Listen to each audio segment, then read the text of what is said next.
What was the one sentence that ended your relationship forever? I still remember the exact timbre of her voice when she said it. That single sentence seemed to puncture the air around us, and for a moment I forgot how to breathe. I don't think I'll ever be truly happy with you. She said it quietly, without anger, almost like a sigh of resignation, which somehow made it even worse than if she'd screamed at me in fury. It was like the entire world slowed down right. My thoughts, my pulse, everything just halted. The look on her face told me she meant those words, and I realized in a cold flash of disbelief that this was it, the abrupt ending to everything we'd built. The memory of that moment still plays in my mind on a loop, and I'm writing this now because I need to finally process how we got there in the first place. I guess I should start at the beginning, back when life felt lighter and I had no idea how complicated things could get. I met Natalie at a mutual friend's birthday party 5 years ago. It was one of those nights where I dragged myself out even though I was tired from work, figuring I'd just make an appearance. She was sitting by the backyard fire pit, alone, swirling a glass of cheap wine. There was something in her posture that drew me in, an elegant kind of solitude. I wandered over, introduced myself as Jake, and she flashed a small smile. It struck me that her eyes were bright, deep, and sad all at once. We started talking about random things, how the music was too loud inside the house, how we both found big crowds overwhelming, and by the end of the night, I was so taken by her that it felt like I'd known her for years. The next day, I couldn't stop thinking about her. We started dating soon after. She laughed at my dumb jokes, and I found myself opening up to her in a way I never had with anyone else. I told her about how my parents were divorced, how I'd seen too many ugly fights at home, and how I worried I'd never know how to be in a healthy relationship because I'd had no role models for that. Natalie listened with real empathy, then told me how she'd grown up in foster care until she was 14 and finally got adopted by an older couple who were distant but not unkind. There was a gentleness to her voice that made me want to protect her and, at the same time, trust her. We were two cautious souls searching for safety, and it felt like we'd found it in each other. The first year was amazing, no other way to put it. She had this sparkle, a sense of humor that was both goofy and sharp. Every little moment together felt like an event. We'd cook dinners in my small apartment and dance barefoot in the kitchen to random songs on the radio. We'd binge-watch corny TV shows and then talk about the characters for hours. Even grocery shopping together was fun. For crying out loud, friends teased us about being that couple who can't get enough of each other. But behind the sweetness, there were some early signs, barely noticeable at first, that maybe we were building on shaky ground. For one thing, we both had a lot of unresolved baggage. I had a gnawing fear that I wasn't good enough for her, which made me anxious whenever she got close to other guys, even in entirely innocent contexts. I tried to hide it because I didn't want to come across as jealous or controlling, but it was there, stinging at the back of my mind. Natalie, on the other hand, had a reflex for self-protection. Whenever something upset her, she'd clam up, shut down, and not talk about it. She was the queen of the silent treatment if her feelings were hurt.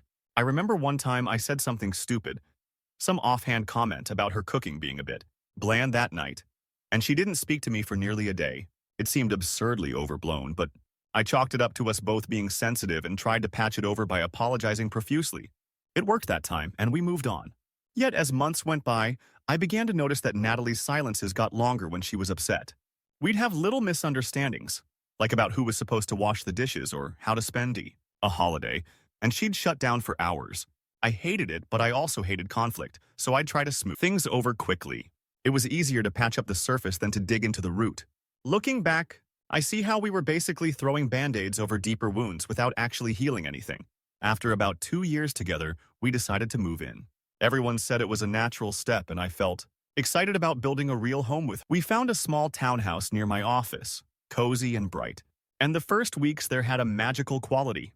We assembled furniture, put up pictures, and fell asleep each night in a tangle of limbs, whispering about the future. I was convinced we were destined to get married someday. Natalie was less vocal about that, but she seemed content. Still, everyday pressures started to pile on. Work was stressful. I'd started a new role. That required me to manage a small team, and the learning curve was steep. I'd come home, exhausted, and sometimes I just wanted to veg out in front of the TV instead of giving her the attention she wanted. Meanwhile, she was going through some crisis I didn't fully understand. She'd mentioned that she felt aimless at her job in retail, that she wanted to go back to school but wasn't sure for what. Then she'd clam up and I'd sense she was drifting away, even though she was right there on the couch beside me. Financial strain also crept in. We were both paying off credit card debt, and though we split rent, we had different spending habits. I was more frugal, always anxious about saving, while Natalie liked little splurges here and there. We started bickering about money, about groceries, about the utility bills. Trivial stuff, really, but it got under our skin. And each argument felt like it added one more layer of friction that we never fully smoothed out. One night, after a rough day at work, I came home to find her in a strange, quieter than usual. I asked if everything was okay. She said, "I just feel stuck, like I'm not going anywhere." I tried to comfort, telling her we could figure things out together, maybe help her enroll in a course. But she just nodded absent, looking past me at nothing in particular. Later, I heard her crying softly in the bathroom. I asked what was wrong and she said she didn't know. I hugged her, but I could feel something had shifted. She didn't lean into me the way she used to. That was around the time we first started having serious fights. I remember one in particular. We had plans to meet some friends for dinner, and Natalie backed out last minute, saying she wasn't in the mood. I tried to convince her to come, telling her it might cheer her up. She got annoyed, saying I never listened and always wanted things my way. I snapped that she was being inconsiderate, leaving me to show up alone. Things escalated until we were both shouting. It ended with her yelling, "Just leave me alone," then slamming the bedroom door. I went out by myself, feeling angry and betrayed, yet also a little guilty. As I drank with my friends, I realized I wasn't fully present because I was replaying that fight in my head, torn about whether I'd crossed a line. Over the weeks, the pattern continued. She'd withdraw, I'd push for a solution. She'd feel cornered, I'd feel neglected, and all of it would stew until it erupted in another blow-up. Then, almost as quickly, we'd apologize and fall into each other's arms, trying to reclaim that magic we used to have. For a while it worked. We held onto each other, thinking love was enough to fix whatever was broken. Deep down, though, I think we both knew we were chipping away at something fragile. The arguments got more personal. I'd accuse her of not putting in effort. She'd accuse me of being controlling. When I look back, I think our biggest problem was the inability to communicate honestly about our fears. We were too afraid to be vulnerable, so instead, we either lashed out or shut down. And love, even if it's genuine, can't survive when resentment keeps building. Around our 3-year mark, we tried to reinvigorate things by going on a weekend trip to the coast. The first day was wonderful. Long walks on the beach, collecting shells, eating at a cozy seafood shack. I had a surge of hope that we could rediscover what drew us together in the first place.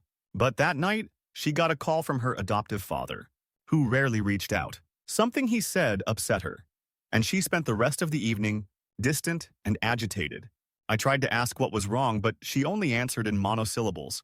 Eventually, I got frustrated, saying, "Can't you just tell me what's going on?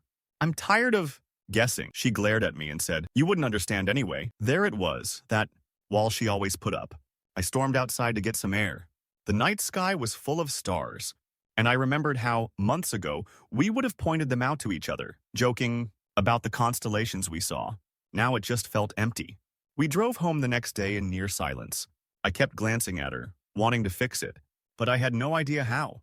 I thought about the times my parents argued when I was a kid, how my father would scream while my mother retreated behind her stoic expression, and I realized with a bolt of dread that I was replaying that dynamic with Natalie. Things deteriorated further when she lost her job.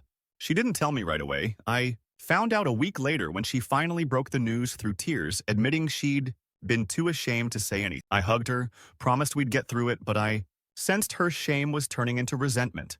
Like she was blaming herself, yet somehow also blaming me for not making life easier for her. I offered help, looking for job openings, even suggesting she could take some time off to figure out what she really wanted to do. She just nodded without enthusiasm. Our fights got uglier. We threw out words we could never take back. I said things like, "You're not even trying." She said things like, "You're smothering me." And each time, we retreated a bit further from each other's hearts. Nights turned into a cold war of back-to-back sleeping. No gentle goodnight kisses, no warmth. We still had good days, here and there, flickers of hope where we'd laugh at a dumb movie or cook together, but it always felt fleeting, overshadowed by the dread that the next fight was around the corner. One evening, after a miserable day in which we barely spoke, I decided enough was enough and tried to have a real conversation. We sat on the couch, me leaning forward, her hugging a pillow as though it might shield her. I said I was worried we were heading for disaster, that we should consider going to couples therapy. She stared at me with those sad eyes, and for a moment, I thought she would agree. But then she shook her head and whispered, "I don't know if it's even worth it any." My heart sank. I asked if she wanted to break up, and she said she wasn't sure. I asked if she still loved me, and she just looked away, tears shimmering in her eyes. I reached out for her hand, but she stood up and walked to the bedroom. That silence felt heavier than any shouting match we'd had. Over the next few weeks, I tried everything to reconnect. I wrote her a letter pouring out my heart, telling her how I wanted to stand by her through whatever she faced. She read it and gave me a soft smile but didn't say much. I suggested we plan a romantic weekend away, but she said she didn't have the energy. I felt helpless. Late at night, she'd lie awake, eyes open, and I'd pretend to be asleep because I was afraid she'd tell me she wanted to leave. Then, one rainy afternoon, she came home soaked, having walked from a nearby coffee shop. She tossed her jacket on the kitchen chair. I tried to greet her, but she was clearly upset. When I pressed her, she started pacing, tears in her eyes. She said she'd talked to her friend, Paige, who basically convinced her that sometimes people just aren't right for each other, even if they love each other. My chest tightened. I asked, "Do you think we're not right for each other?" She hesitated, then said, "Sometimes I wonder if we ever really were." That stung, more than I could articulate.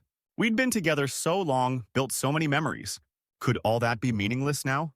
We got into a raw, painful argument. Our voices were low, but the words were harsh. I demanded she tell me if she wanted to leave. She retorted that I was pressuring her, that I never gave her space. I said if she needed space, she should just say so, instead of pulling away piece by piece. At one point, I shouted, "Stop making me beg for your love." She stared at me, tears streaming down her cheeks. "I'm so tired," she whispered. "I'm just so damn tired, Jake." I realized with a pang that I wasn't sure she meant physically tired or tired of us. Probably both. She went to bed, leaving me alone in the silent living room. I don't remember sleeping that night. The next morning, she was gone before I woke up. A note on the table said she needed time to think, and she'd text me later. She didn't. I sat with my phone in my hand all day, numb. Eventually, around midnight, she sent a short message, "Staying at Paige's. Need to clear my head." My heart pounded. I had no idea if she was coming back or if we were over. The uncertainty was brutal. 2 days passed, then 3. I walked around in a daze, skipping meals, ignoring calls from friends. She finally came back on the 4th day looking worn out. She sat me down and told me she wanted to try one more time but couldn't promise anything. I was so relieved I almost cried. That relief didn't last long. We were both on edge, and every tiny disagreement felt like it might be the final straw. I tried tiptoeing around her moods while she seemed perpetually withdrawn. Then came the day when the final blow landed, the day she said that sentence. It started as a simple conversation about whether we should spend Thanksgiving with my relatives or stay home. She quietly said she'd rather stay home. I asked why. She said she just didn't feel like faking smiles. I told her maybe being around people would help. She gave me a flat look. "Jake, it's not about the people. It's about me feeling not okay." I asked what I could do. She just shook her head. That frustration in me boiled over. "You always do this," I snapped. "You clam up, and I'm supposed to guess what's wrong. I'm sick of it." Her eyes flared. She replied, "Well, maybe I'm sick of you always pushing me." My voice rose, and hers did too. And suddenly we were knee-deep in another bitter argument, bigger than the question of Thanksgiving. She started listing resentments, how I'd never understood her anxieties, how I pressured her to be cheerful when she wasn't. I shot back that I was tired of feeling like the only one invested in saving us. We both ended up saying harsh truths, or half-truths, fueled by months of pent-up anger. My voice broke at one point, and I said, "Why won't you talk to me? Do you even love me anymore?" She went quiet for a second, her lip trembling. Then she spoke, in a tone so numb that it struck me like a dagger. "I don't think I'll ever be truly happy with." That was it. The entire room seemed to go silent. I heard my own breath catch. She looked like she regretted it the instant it was out, but she didn't take it back. My heart pounded in my ears. I stood there, not moving, not blinking. I wanted to scream or break something or run out of the house, but I could only stare at her. My mind raced with 1,000 images. The night we danced, in my kitchen, the day I told her I loved her, the weekend trip where we'd walked on the beach. All of it now overshadowed by this single sentence. She was done. We were done. I felt it in my bones. I don't recall much of what happened immediately afterward, just a blur of shock. I remember her saying she was sorry, that she couldn't keep pretending. I think I mumbled something like, okay, and then I found myself walking out the door, not even sure where I was going. It was cold outside, and it had gotten dark. Rain was drizzling, so I just started walking aimlessly, the sound of my footsteps on wet pavement echoing in my head. The city lights looked blurred through the sheen of rain. My phone buzzed a few times, probably her texting me, but I couldn't bring myself to check. I felt weightless, like I was slipping out of reality.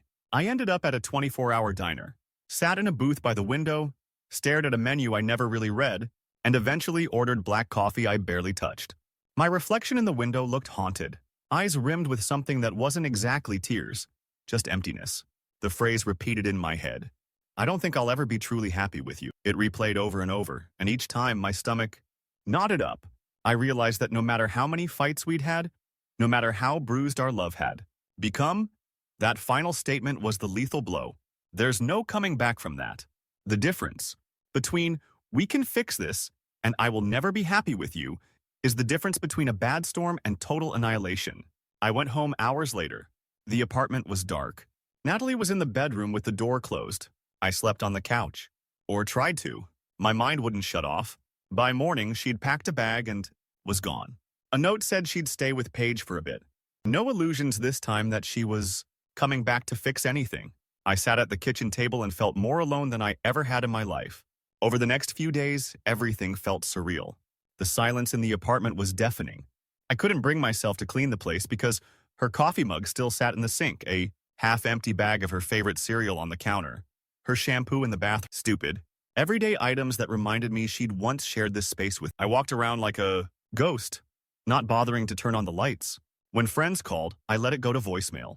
I couldn't face explaining what happened, couldn't handle the pity. My boss noticed I was off, but I just lied and said I had a bad cold. I avoided eye contact with coworkers, feeling like they could see right through me. Natalie's texts were short and logistical. She said she'd come by to pick up some things. I said, okay. I made sure I was out of the apartment when she did. I couldn't stand the idea of seeing her, not yet. She took her clothes and a few personal items, leaving behind everything that had meshed with my stuff. Some photos, random kitchen gadgets, a couple of her favorite pillows. I guess she didn't want them anymore, or maybe it was too painful for her to pack everything. Either way, it added to the eerie sense of a half-empty home. I tumbled into a spiral of bleakness. I'd stare at the ceiling at night, wondering how the hell we'd gone from dancing in the kitchen to this utter breakdown. In my more coherent moments, I knew the seeds of our demise were planted long ago. The inability to communicate, the silent treatments, the jealousies, the resentments we never fully addressed. But it was her final sentence that hammered the coffin shut. After a few weeks, I realized I couldn't live like that anymore. I emailed a therapist. I found online someone who specialized in relationship issues and personal growth. I went to sessions, even though I felt weird at first. I talked about my childhood, the fights I witnessed between my parents, my fear of rejection. I talked about Natalie's background, about how she'd become so withdrawn and how powerless that made me feel. Little by little, I started seeing patterns in myself, my anxiety, my need for reassurance, my tendency to lash out when I felt ignored. It was brutal facing these things, but it was also oddly liberating. In parallel, I tried to function at work, which gave me some structure. My boss asked me to lead a new project, and I immersed myself in it, partly to stop my mind from spiraling. I began leaning on a few close friends. My best friend, Marcus, dragged me out for drinks one Friday and let me vent until I nearly lost my voice. He never judged me, just listened, offered the occasional joke or distraction. That helped more than I can say. Another friend, Lisa, insisted I spend Thanksgiving with her family so I wouldn't be alone. I did, and it was nice, though. Every time I saw a couple laughing together, I felt a pang of envy. Weeks turned to months. I'd have moments of intense grief, then moments of clarity. Sometimes I'd picture Natalie's face and feel heartbreak all over again. Other times, I'd recall the fights and realize we'd reached a point of no return. Friends told me I was dodging a bullet, that I deserved someone who'd fight for our relationship as much as I did. But heartbreak doesn't always yield to logic. I missed her. I missed the good times. Yet I also knew we were toxic together, especially near the end. Therapy continued and I dug deeper, trying to figure out who I was without her. I started going to the gym, something I used to do sporadically. Working out helped burn off nervous energy. I got into the habit of reading in the evenings instead of binging mindless shows. Sometimes I wrote in a journal, scribbling down every regret, every memory. It hurt, but I needed to purge it somehow. A couple of months later, Natalie reached out asking if we could talk. I felt a wave of anxiety, but I agreed. We met in a small coffee shop downtown. She looked thinner, her hair shorter, eyes shadowed. I managed a weak smile and asked how she was. She shrugged, said she was trying to get her life together. We talked in halting sentences about random topics, her job hunt, my work project, mutual friends. Then came the long silence. Finally, she said, "I'm sorry for how things ended. I said a lot of harsh stuff." She paused. "I didn't mean to hurt you like that." My heart clenched. Part of me wanted to say, "Then why did you say it?" But I understood, in some inexplicable way, that she'd been hurting too, and those words had been her escape. Hatch. I told her I forgave her, even though I still felt raw. She asked if we could ever be friends. I didn't know. Maybe someday, I replied. We ended with a brief hug that felt forced, then walked off in opposite directions. In the weeks that followed, I noticed I felt a little lighter. Closure? Maybe. Or at least, the beginning of it. I kept going to therapy, focusing on building a healthier mindset, identifying my triggers and insecurities. I also started reconnecting with old hobbies, playing guitar, going on hikes with Marcus. Every day, the memory of her sentence weighed a bit less on me. It never vanished, but it became more like an old scar than a fresh wound. 6 months after our final fight, I moved to a new apartment. Packing up the old place felt strange, but also like a crucial step. I found some of our old photos in a drawer. We looked so happy, hugging each other in front of that little beach cottage. For a moment, I contemplated throwing them all away, but I ended up packing them in a box, labeled past. Maybe I'd look at them again someday, maybe not. I heard through mutual friends that Natalie was seeing someone else eventually. It stung a little, but mostly I just hoped she'd find whatever she was looking for. As for me, I kept working on myself. I ventured back into dating months later. No big success stories at first, but it was part of learning to be open again. I took it slow, cautious not to replicate old patterns. It's been a year and a half since the day she shattered our relationship with that single sentence. I'm not going to lie, it left a mark on. Sometimes, late at night, I still recall the look in her eyes when she said it. But the difference now is that I've come to understand the deeper reasons behind that collapse. We were both scarred, both unprepared to handle our own emotional baggage. That doesn't excuse the cruelty of certain words, but it explains them. People always ask for the short version of what happened when a relationship ends, but I don't believe there is a short version. It's always 1,000 little things that culminate in one final straw. In our case, that straw was her quiet, almost defeated voice saying she could never be happy. It demolished me in one swift blow, but it also forced me to confront parts of myself I'd ignored for far too long. Today, I'm in a better place. I no longer see her words as a condemnation of my work. They reflect her truth at that moment, and I can't fault her for feeling what she felt. Sometimes two people simply don't fit together anymore. Sometimes the best you can do is walk away and heal. We learned that the hard way. I guess if there's a lesson hidden in all of this, it's that communication and vulnerability are essential. If you're not willing to expose your fears and hear your partner's truths, no matter how uncomfortable, you risk letting resentment turn into a silent bomb that goes off when you least expect it. You can't fix what you can't face. That's something I only realized after we fell apart. Maybe if we'd realized it sooner, things would have ended differently. But life doesn't always give you do-overs. So that's the story. The long, twisting road from the night I met Natalie, feeling like the luckiest guy on earth, to the gray afternoon when she spoke the sentence that ended everything. If you've made it this far, maybe you understand why those words still echo in my head.